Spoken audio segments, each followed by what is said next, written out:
this is where I come from, this is what I am. And now in German, das bin immer noch ich. So muss es auch sein.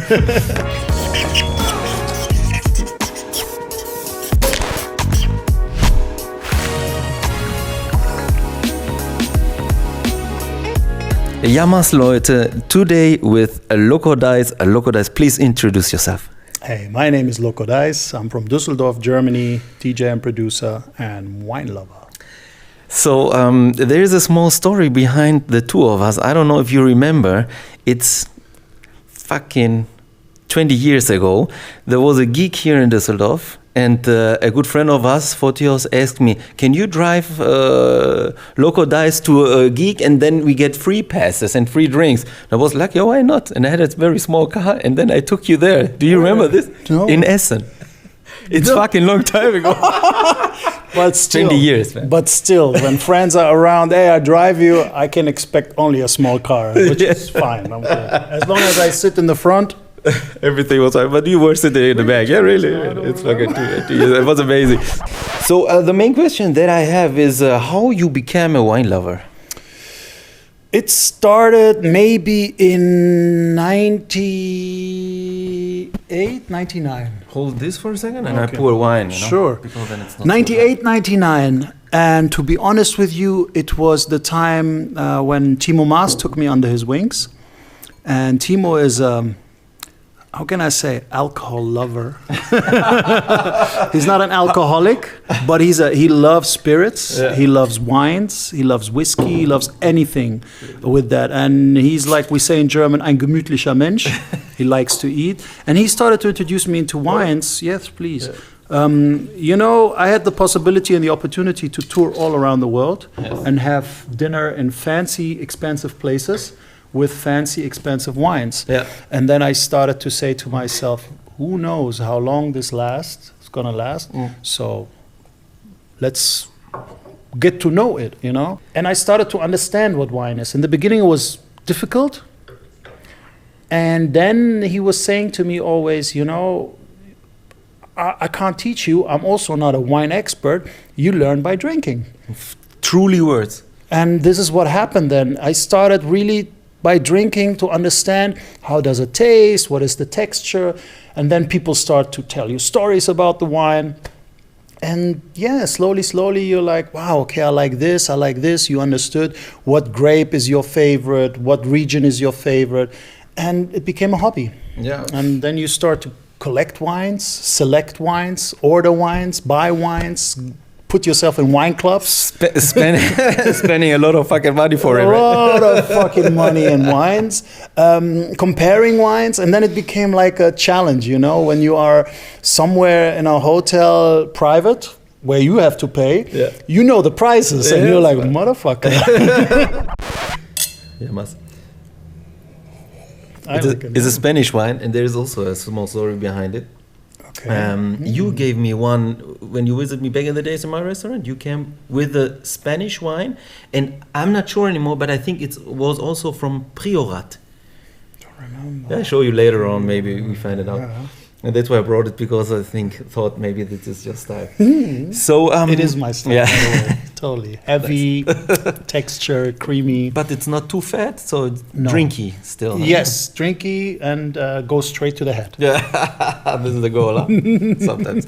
How you feel it in your world, in DJing world, and you're traveling a lot all around the world. I see it all the time on Instagram. So how you recognize wine, how it happened there. Is it the fancy champagne bopping bottles still, or is sometimes young people around and have an access, maybe like it was when you was a beginner, something like that? How is it? It's exactly the same like now. When I have the youngsters with me, they can't, wine, sure. They drink whatever comes on the table. They don't care. But you feel them by themselves, they would not order wine or talk about wine. All right. The talk is different. The wine exists with the old school cats, the old school DJs. If you are with Sven Feth or Carl Cox or those or Richie, everybody has his preference, and depends who you want to show off, or you have your wine, you know, this is my wine, I drink the Ott, I drink this, I drink that. And we talk about wine, honestly. But the youngsters know. This is then where I jump in as an old school cat, and I'm like, look, we order this bottle of wine. How do you like the wine? And then they look at you, I don't know. And they're like, yeah, taste it, you know. Yeah. And hopefully they get the kick out of it, and maybe they go. So their wine plays a huge role having dinner, because we still love to meet ourselves and have dinner. And when you have dinner, you need an amazing bottle of wine. True. Amazing. And if your friend is paying and you know he's a big DJ, you order the best bottle. Because why? He can afford it, you know? And the same goes back, you know? This is the spirit. I think you're fine with that, don't you? Yeah, I'm cool with that. No worry. You just smile. You're like, wait till next time you invite me. Yeah. Boom. There you go. So this is what I love. So there is a question that I gave to everybody, you know, and because I have one format, it's called Musik im Glas. It's music in the glass. So my question for you: what song is this glass? This here is a nice Carlos Santana. Maybe Oye como va el ritmo. Yeah. This is for you. This is how I feel right now with this wine. And I always make this question, and I see that you have a very connection to music, because you are very quick, you know, with the answer. The other one was, what a difficult question.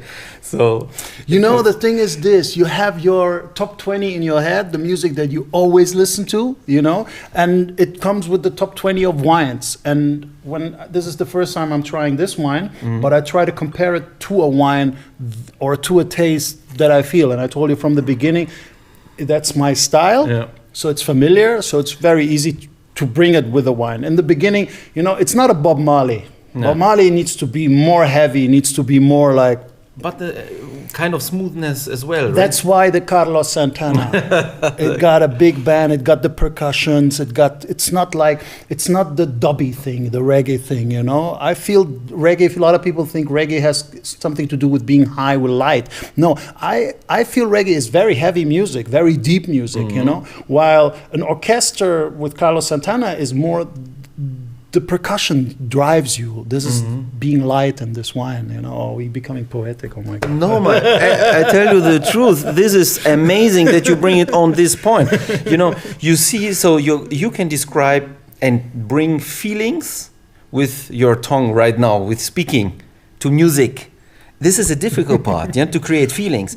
And for me, this is the same that a wine creates feelings for me. The same like music and art does. Wow. And that's why I create Stimulates this. you. Yeah, exactly. And that's why I create this format. And for me, it may be a different one. And for you, it's a different one. And it's fine, you know. And then it's has fine. to be like this. Otherwise it would be very exactly. boring.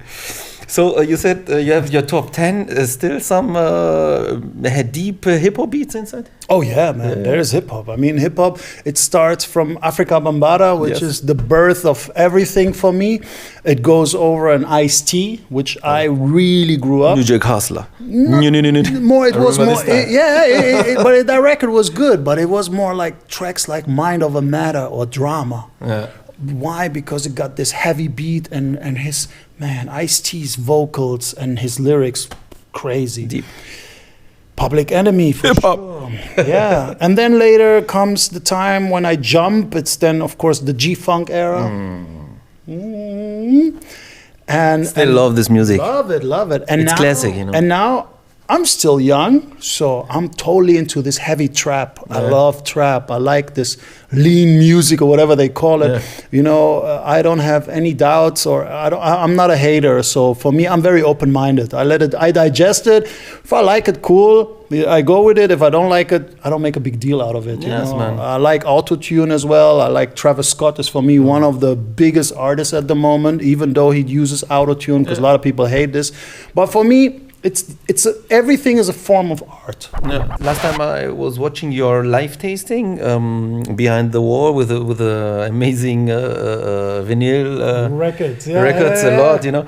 And the sympathetic thing, somebody asked you why you are not having any sets remember, yeah. Yes, recorded.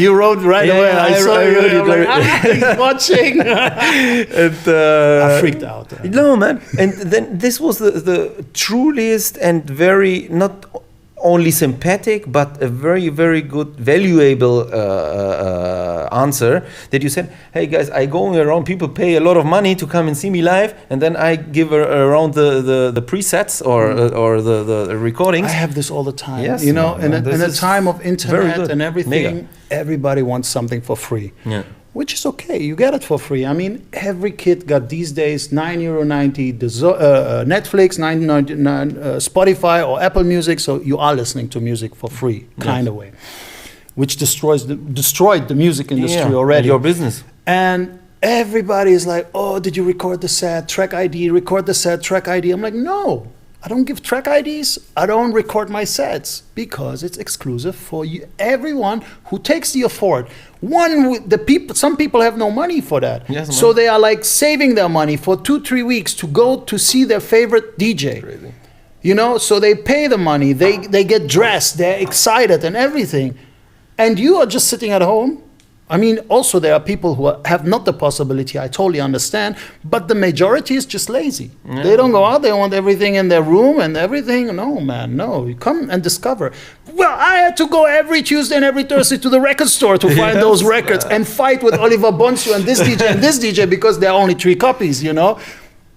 I want to bring this back, you know, and that's why the edits, that's why the young DJs who send me tracks, they're also, why you don't track ID and make promotion for us? I'm like, bro, it's promotion enough if I play it 1 year and the people get to know this record, and then it comes out somewhere, you can always video my gig and say, hey, this is my track, this is my track, this is my track. It's maybe more promotion than in a different way. Super. Much more. I'm doing and realer. Yeah, I'm doing my job. I'm playing music. And I don't want these recordings. And if I record something, bro, I sit in this room, you saw my room, for 6 months, and always with a bottle or 3 or 4 bottles of wine. Sometimes I pass out in that room by compiling a CD. But you don't have this anymore, you know, doing a CD. It's so sad, actually.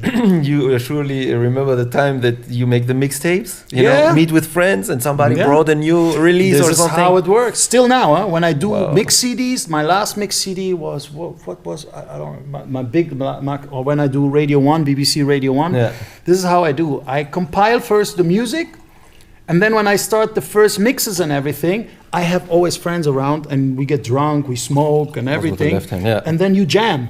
And then the next day, you know exactly, this is how I should mix it. And then you mix it again because you know you made 1 million mistakes because you're drunk. It sounds perfect for the night, not the day after. So yeah, and that's why also no recorded sets in the club, you know, because it's the moment, and in that moment it sounds amazing. Tomorrow, record it in your car or something. It could sound awkward, because the keys. There are so many people who could like find, and maybe the system is not working right. Yeah, you know, the sound music. You never know. You never know. Yeah, true. Yeah, very good. This is what I love, and I'm really sad actually that I miss. It's a long time ago that we made to sit around the jamming that you said before, and right now I'm kind of thinking. Sometimes people ask me, "What can I give you as a gift?" And to good friend of mine, I say, "Can you give me a mixtape? You know, a mixtape. Yeah, make a mixtape. To have something, you know." You can still buy CDs, but where do you play the CD? No. You have a tape deck still? No. The thing I have one. No, I have mini disc. You know. I have mini disc and I have a tape deck, and I'm on eBay the whole time to find a good Tascam or something like. But you don't find them. Yeah, it's very difficult. No, the thing is not the mixtape. I just want to say you can do a mixtape today. The mixtape is maybe a Spotify playlist. You know, is enough. But only 12 tracks is enough. And can you imagine if I ask you, or the different way around, please give me just your 12 tracks? No problem. Yeah, I know, but there's not only 12, so you have to jump in and maybe to see, okay, what is, for example, when I do for you, then I say, what is for a guy I know, you know, listen to hip hop, maybe something. It comes from the heart. Yeah, and then you have to collect something and to jump in the other, spirit somewhere, you know. Yeah, it's a good thing. Maybe we should.